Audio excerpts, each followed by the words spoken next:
Let's talk about Diablo 4 class tier list. Here we have all of the classes at the bottom. Keep in mind this is a launch tier list, so this is going to be for the start of the game. Most of our information is going to come from the early side game of things, but there is data mines. We've been able to see all the legendaries and do some theory crafting and theory building now through things like the Diablo 4 build calculator. So at this point, people are starting to come out with their theories on what's the best class, and that's what this video is going to be. My theories on it's not necessarily, the word of God or anything when it comes to these classes, but for the sake of the conversation, let's talk about it and have some fun. So starting with Sorceress, I think Sorceress going right at the top at S tier from the beginning. I think Sorceress is going to be extremely easy in terms of understanding how to play the class. It is also a range-based class, so you are going to get the benefits that come from that. Its mana regenerates itself, whereas somebody like, for instance, the Druid, which we'll talk about in just a bit that I'm going to be playing, requires you to actually generate that resource and sort of spend it. Has defensive properties and movement properties. Things like teleport will help you get around the map faster, jump over terrain, etc., while also helping you defensively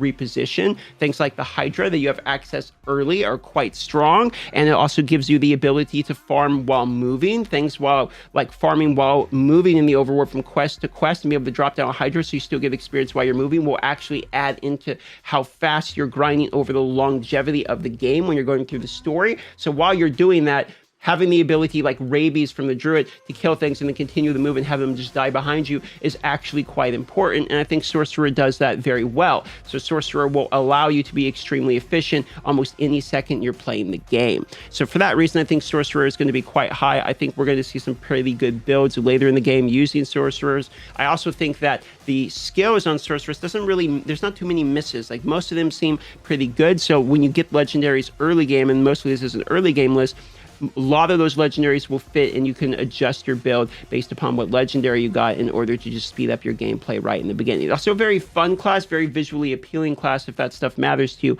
So if you're going to play Sorceress, you can settle feeling quite good in that. Also, another class you can feel quite good about, Rogue. S tier as well. Rogue is maybe going to be the strongest, best class in the game. There's a few reasons for this, but basically, Rogue gets a legendary early and from one of the dungeons. I think it's just at the start of Act 2. That allows you to have the twisting blades that will rotate around you like a storm that continually will re-hit and reapply imbue and all of this good stuff, which will allow you to be able to have amazing boss damage. It'll allow you to be able to kill things in AoE and pack mobs. And also Rogue has good maneuverability with things like Shadow Step, good defensive properties with things like Dark Shroud, and also has the ability to move very quickly while pulling the daggers out from the OG version of this same legendary, which will allow you to pull through and kind of kill things as you're running through. I played Rogue, was my first level 25 during the beta, and it felt extremely fun to play once I got Shadow Imbue in terms of popping thing, but then Poison Imbue is going to be very good in terms of single target DPS. And I think you guys are going to be surprised when it comes to Rogue. I think going into the mid game, Rogue is going to start to dominate, maybe gets edged out in the ultra late game by other classes, but I think Rogue in early and mid game is going to be very, very strong, arguably the strongest, which is why it's up there tied with Sorcerer for this sort of early game launch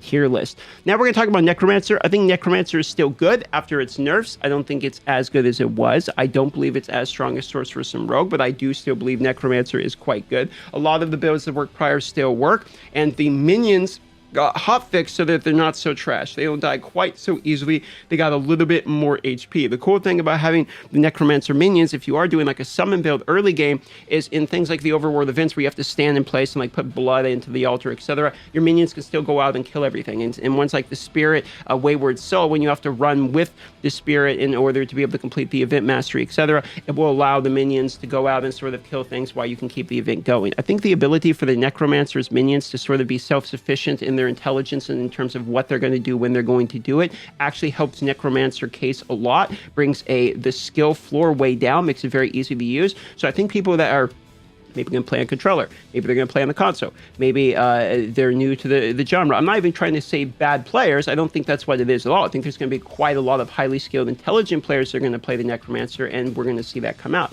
I'm just saying that the skill floor, the entry level for Necromancer, I think can be quite low, and it's also a really good starting place for people that might want to experience the game and be able to have minions help you out. I think also it's, even though while the bosses do kind of kill the minions, I've noticed at least on the Druid, things like the companions help in bosses, as it makes him, you know, kind of be distracted by some minions, and you can get more time to get your HP up and what have you. So even at a very basic level of minions or tank, it can help you too. So I think Necromancer is going to be quite good. It's going to have good damage output and all that going into the mid game. I don't think it's going to peak as much into the late game. I could be wrong about that, but I do think it's good, but maybe not as ultra, like I cannot believe how strong it is in terms of Sorcerer and Rogue, which I think both of those are at that level where they're just insane. Necromancer is just quite good. Now we're going to start getting into what I would consider like the average or below average classes. I think Barbarian is average, and again, this is for the early game. If we were talking about ultra late game, I might throw it up here, but we're talking about the early game as that's what we have experience with here.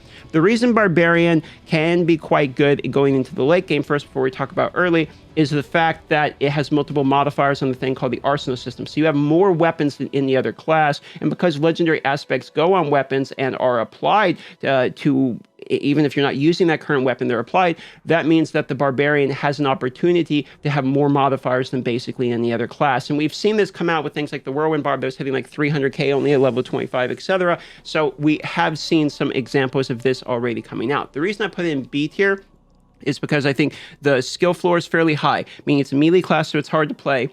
You have to deal with generation. You also have to deal with the fact that you need all of the modifiers, and you have to get them on all the weapons, etc., while your weapons constantly are being replaced because you need more damage, so you're going to be replacing those modifiers, etc., with the weapons. So I feel like it can be somewhat of a trap to be like, oh, I want to constantly have all these more modifiers, but then you're also going to be replacing your weapons, etc. It can be difficult to carry those imprints with you everywhere, so you have to kind of be smart and save them for later game. It's melee based, so the bosses are going to be harder. You also are going to be moving slower because you don't really have like all of these movement based skills. You have some shouts, etc., but you don't really have like a lot of movement based moves like teleport, shadow step, and these other moves some of the other classes sort of have. And for those reasons, Barbarian is slower to get going and probably ramps a little bit more of like an exponential curve. So I would just kind of keep that in mind when you're thinking about the Barbarian. It could be a very slow start, but they have been buffed lately, and it looks like they will ramp very hard going into late game, but this is a launch guide. Now, Druid's the one I've played the most. I've maxed out all of these classes, but Druid is the one that I myself have been playing the most in all of the pre-betas, and I do think Druid leaves some to be desired, unfortunately. I believe as it stands currently, the Druid has two major problems. One of which is that you need resource generation on melee-based class. So you're losing a lot of DPS time because you have to go up and hit things like the boss in order to generate rage, in order to be able to actually use like your core ability. And then also the fact that the core ability is quite strong for things like Pulverize. It tends to be the Druid's core abilities are really where they shine, but you need the spirit generation to do that. So you're kind of having to either deal with legendaries that help you generate spirit, or skill points or paragon points, etc., that help you generate stuff like spirit in order to actually be able to use your moves. And then when you do use your moves very often hit for less than other characters' moves will hit for rarely anyway. While the Druid, I think, has the potential to go very strong in the late game, when you look at things like the Paragon boards and you look at some of the modifiers and the uniques they have, you're going to need a lot of them to get them to do it. So if you're going to be playing the game pretty hardcore and you're going to late game, I don't think there's anything wrong with the Druid. But I think in terms of launch right at the start, Druid can feel quite bad. I would argue that it's probably on the same level of Barbarian if we're only talking about the launch start,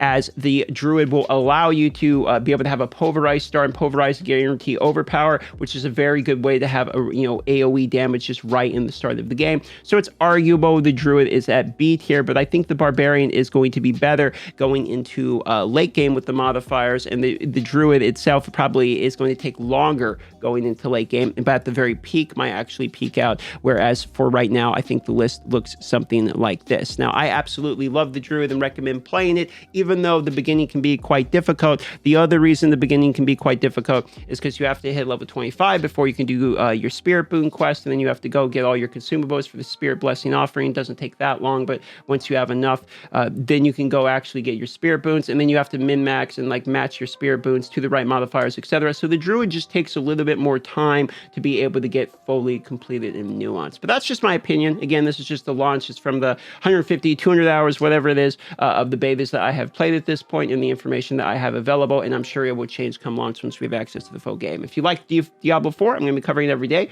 Consider liking the video and hitting subscribe to see more Diablo 4 content.